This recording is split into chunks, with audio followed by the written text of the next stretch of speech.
भैया क्या आपको शॉटगन चलानी आती है? हाँ यार मुझे तो आती है। अरे झूठ बोल रहे हो आप, आपसे तो कुछ नहीं होता। मैंने आपका गेम प्ले देखा है, आप एक बंदा नहीं मार पाते हो। जरा मुझे आपका गेम प्ले दिखाओ। अच्छा मेरा गेम प्ले देखेगा? हाँ तो जरा अब ये देख। बड़ा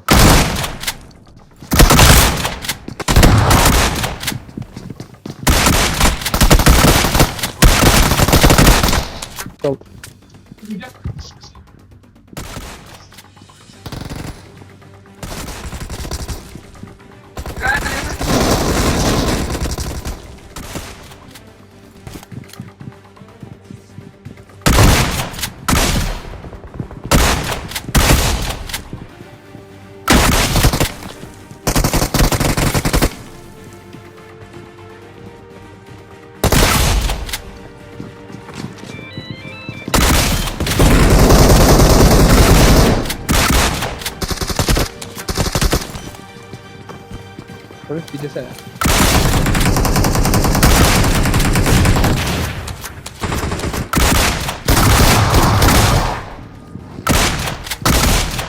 नाइस पे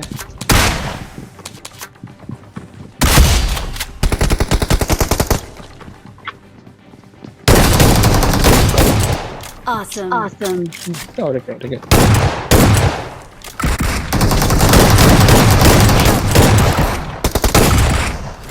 भाई देखो, जैसे आपने देखा कि मैं अच्छी खासी शॉटगन चला लेता हूँ, और अगर आपको भी ऐसी शॉटगन चलानी सीखनी है ना तो भाई आज का वीडियो पूरा देखना, क्योंकि वीडियो के खत्म होते ही आप भी सीख जाओगे मेरी तरह शॉटगन चलाना। हाँ मैं उतनी अच्छी नहीं चलाता, लेकिन फिर भी जब भी मेरे सामने कोई प्रो बंदा आता है तो मैं उसे आसानी से शॉटगन से मार देता हूँ। हाँ इसका मतलब ये नहीं कि मैं एआर गन से नहीं मार पाता, एआर गन से भी मार देता हूँ भाई।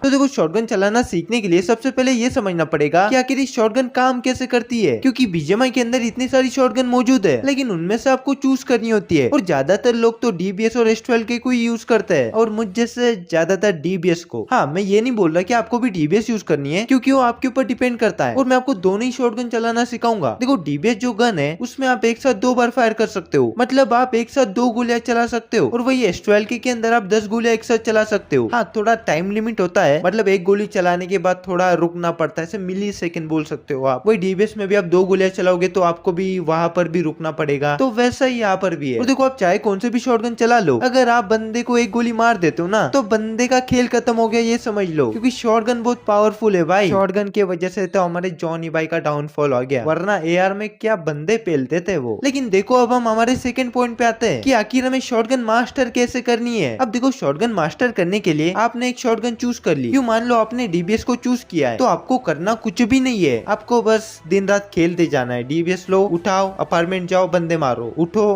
गेम खेलो, अपार्टमेंट जाओ, बंदे मारो। हाँ ऐसे अगर आप करोगे तो प्रो बन ही जाओगे, लेकिन मैं जो बातें बताऊंगा उनको फॉलो कर लो, उससे भी आप तगड़े प्रो प्लेयर बन जाओगे। और भाई देखो, अगर आपको अच्छी शॉटगन चलानी है ना तो आपको अपनी फायरिंग स्पीड के ऊपर ध्यान देना पड़ेगा। जैसे कि आप एस पावर का गेम प्ले देख लो, वो बंदा एस12 की 10 गोलियां को कब चला देता है ये हमें पता ही नहीं चलता, और उसकी फायरिंग स्पीड की वजह से उसे 1v4 करने में बहुत आसानी होती है। तो इस वजह से एस12 की चलाते वक्त आपको ध्यान देना है कि आपकी फायरिंग स्पीड बहुत अच्छी होनी चाहिए। हाँ उसके लिए आप प्रैक्टिस कर सकते हो ट्रेनिंग ग्राउंड में। जैसे मतलब अगर मैं थंब से फायर करता हूँ ना तो मेरी फायरिंग स्पीड बहुत अच्छी होती है, लेकिन जब मैं ये वाले फिंगर से, इंडेक्स फिंगर से फायर करता हूँ तो पता नहीं यार क्या हो जाता है, मैं अच्छे से फायर ही नहीं कर पाता। लेकिन ये जो एस पावर है वो अपने इस उंगली से फायर करता है। हाँ उंगलियों का खेल तो आपको दिखाना ही पड़ेगा, क्योंकि देखो आपकी फायरिंग स्पीड ही मैटर करती है। क्योंकि आपके सामने बंदा आएगा और अगर आप उसे 2 गोलियां मारने में ही 4-5 सेकंड लगा दे रहे हो तो भाई ये मुश्किल हो जाएगा ना आपको बंदा मारने। तो हमेशा ये कोशिश करो कि आपकी फायरिंग स्पीड बहुत अच्छी होनी चाहिए। उसके लिए आप ट्रेनिंग ग्राउंड में प्रैक्टिस कर सकते हो एस12 के लिए। और डीबीएस की बात करें तो डीबीएस में आपको ऐसे फायर करना होता है, जैसे कि मतलब 2 गोलियां साथ में चलती है ना तो आपको स्क्रीन पर डबल टैप करना होता है, ऐसे टुक टुक टुक टुक। हाँ ये मैं ऐसे बच्चों की तरह समझा रहा हूँ। तो वही बात है कि आपको अपनी फायरिंग स्पीड की तरफ ध्यान देना पड़ेगा। और अब तीसरी बात पर आते हैं कि आपका एम भी तो अच्छा होना चाहिए। नहीं मतलब फायरिंग स्पीड अच्छी है लेकिन गोलियां चला रही हो ऊपर, मतलब भाई कुछ भी। तो इस वजह से आपका एम भी बहुत अच्छा होना चाहिए। अब अच्छा एम के लिए आप ज्यादा से ज्यादा वाव मोड खेलो। हाँ, आपको बहुत सारे लोग बोलते होंगे कि ट्रेनिंग ग्राउंड में जाओ, इन डमीज को मारो। अरे डमीज को मार के क्या होगा, एक रियल बंदे की मूवमेंट आप कभी भी प्रिडिक्ट नहीं कर पाओगे। तो इस वजह से ज्यादा से ज्यादा वाव मोड खेलो। उससे होगा ये कि आपका पूरा गेम सेंस, आपका एम, आपकी फायरिंग स्पीड, सारी चीजें इंप्रूव हो जाएगी, जो कि आपको एक रियल मैच में बहुत काम में आएगी। और देखो आप लोग टीडीएम भी बहुत ज्यादा खेल सकते हो, क्योंकि टीडीएम में भी एक्चुअल बंदे होते हैं जिनकी मूवमेंट प्रिडिक्ट कर उन्हें मारना आसान काम नहीं है। अब देखो जब आप शॉटगन चलाते हो ना, तो आपको एफपीवी करते भी आना चाहिए, क्योंकि भाई ये सच में बहुत कमाल की चीज है। नहीं, अगर तुमने मेरा थोड़ा बहुत भी गेम प्ले देखा होगा तो तुम्हें ये पता चल ही गया होगा कि ये बंदा हमेशा बंदों को मारते वक्त एफपीवी का यूज करता है। हाँ, मैं पागल नहीं हूँ, लेकिन जहाँ तक मुझे लगता है कि एफपीवी यूज करने से मैं आसानी से बंदे मार देता हूँ। और देखो कभी कभी ऐसा होता है ना, बंदा आपके लेफ्ट से आ रहा होता है तो आपको कवर के लेफ्ट से मारना पड़ता है। इस वजह से आप जब भी लेफ्ट साइड से एफपीवी करोगे ना, तो आपको शॉटगन से बंदा मारने में आसानी होगी। तो कोशिश करो कि आप एफपीवी का यूज करो, क्योंकि भाई एफपीवी सच में बहुत कमाल की चीज है। वो आपको नेट फेंकने के लिए भी काम में आती है, शॉटगन चलाने के भी लिए, और बाकी सारी बहुत सारी चीजों के लिए काम में आती है। तो अपना बड़ा कर दो एफपीवी का बटन। और देखो इसके साथ साथ आपको पिक एंड फायर भी करना आना चाहिए। नहीं मतलब अगर वो भी नहीं आ रहा है ना भाई, तो यार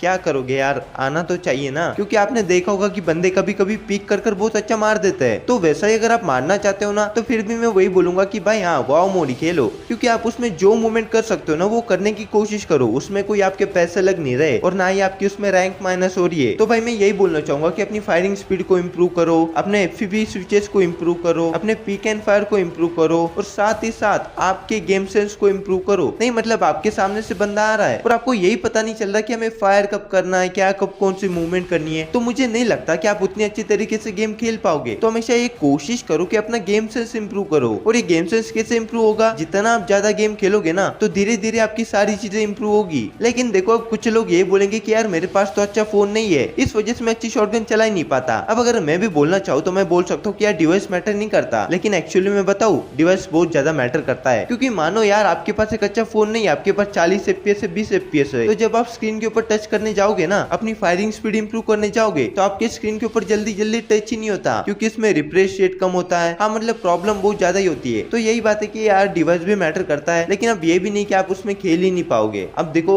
अल्टीमेटली आप जब तक एक नया फोन नहीं खरीद लेते, आपको तो इसमें खेलना है ना। आप बहाने बनाकर तो कुछ कर नहीं सकते। तो मैं यही बोलना चाहूंगा कि देखो जैसे खेल सकते हो वैसे खेलो, मेरी इन चीजों को फॉलो करो, तो वही बात है। और जैसे पैसे आएंगे, मेहनत करोगे आप, तो एक अच्छा फोन ले लेना, वापस से अच्छी ग्राइंड करना, प्रैक्टिस करना, क्योंकि फाइनल बात ये है कि डिवाइस भी मैटर करता है, स्किल्स भी मैटर करती है। तो आज की वीडियो में मुझे इतनी बकबक करनी थी तो मैंने वो कर दी। अब मैं जाता हूँ, आप लोग लाइक कर दो, फॉलो कर दो, सब्सक्राइब कर दो, और अगला टॉपिक किस ऊपर चाहिए मुझे कमेंट कर देना, क्योंकि ये वीडियो बनाने में मुझे पूरे 3 महीने लग गए। 3 महीने पहले मैंने सोचा था कि ये वीडियो बनाऊंगा, लेकिन अभी बना रहा हूँ। देख रहे हो ना कितना आलसी हूँ मैं। तो यार कर दो फॉलो।